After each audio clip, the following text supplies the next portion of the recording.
On December 17th, 1903, humanity finally did it. For the first time in history, a powered, controlled, heavier-than-air airplane took flight. But more than a century later, two states are still arguing about who deserves the credit. Ohio says, "We invented flight." North Carolina says, "Flight was born here." Both states have it on their license plates.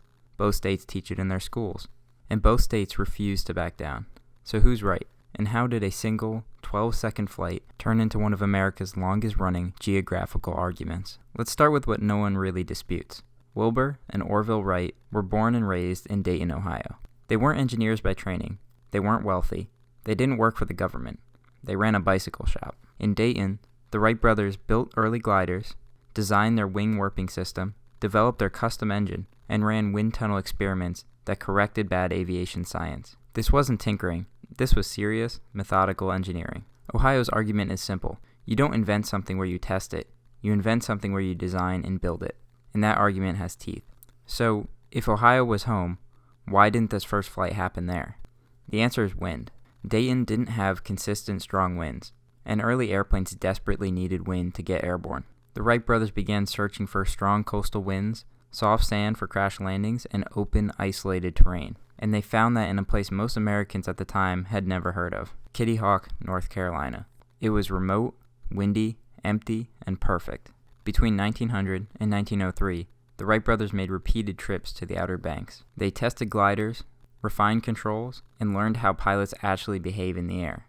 And on December 17, 1903, at 10:35 a.m., Orville Wright lay prone on the flyer. Wilbur steadied the wing. A headwind of roughly 27 miles per hour helped them lift the craft. 12 seconds later, the flyer touched back down after traveling 120 feet. 3 more flights followed. The longest lasted nearly a minute and covered over 800 feet. This was not luck. This was not a fluke. This was a repeatable, controlled flight, and it happened in North Carolina. Here's the twist that most people don't know. For years, many Americans didn't believe the Wright brothers at all. They flew in remote locations, they avoided public demonstrations, and they were intensely protective of their patents. European audiences still remained skeptical until 1908. By the time the world finally accepted their achievement, the question of where the flight began was already tangled. This wasn't a glide, this was a jump.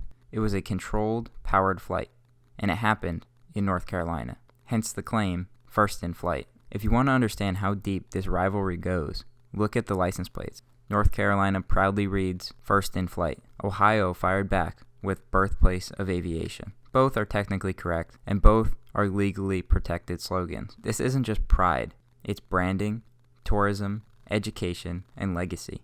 Neither state wants to give an inch. Here's where the debate gets philosophical. Is an invention defined by where it was designed, where it was built, or where it was first used successfully? Without Ohio, there is no airplane.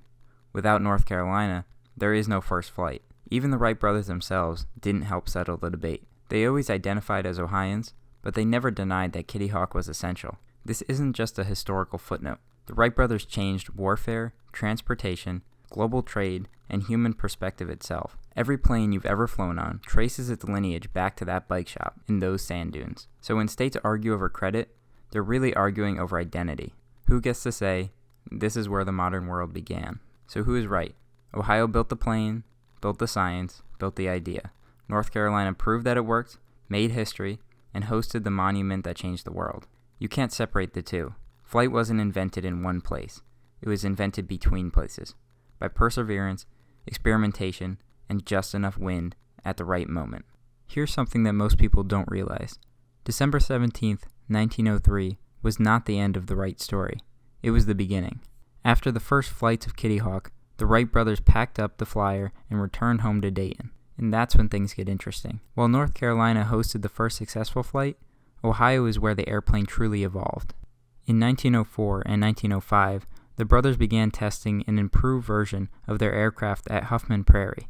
Unlike the steady coastal winds of the Outer Banks, Dayton offered no natural advantage, no strong headwinds, no forgiving sand dunes, no isolation, just open pasture land.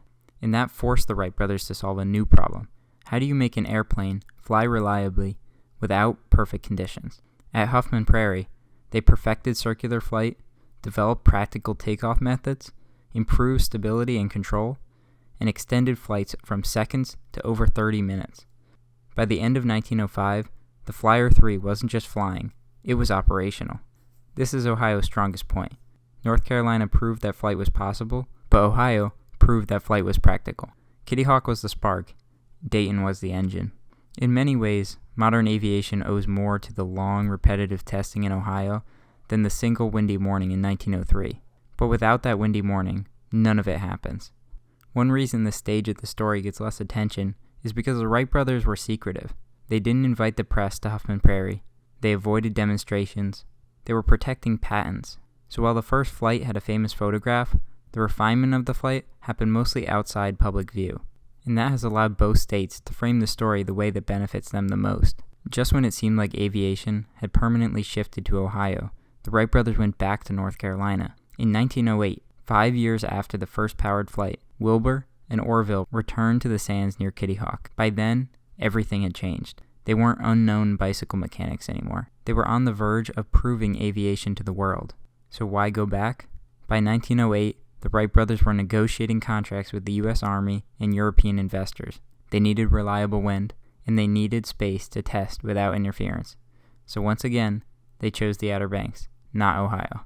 That detail matters in this rivalry. If Dayton was enough, why return to North Carolina? In 1908, the brothers tested improved machines, including versions of what would become the Wright military flyer. These weren't fragile experimental gliders anymore.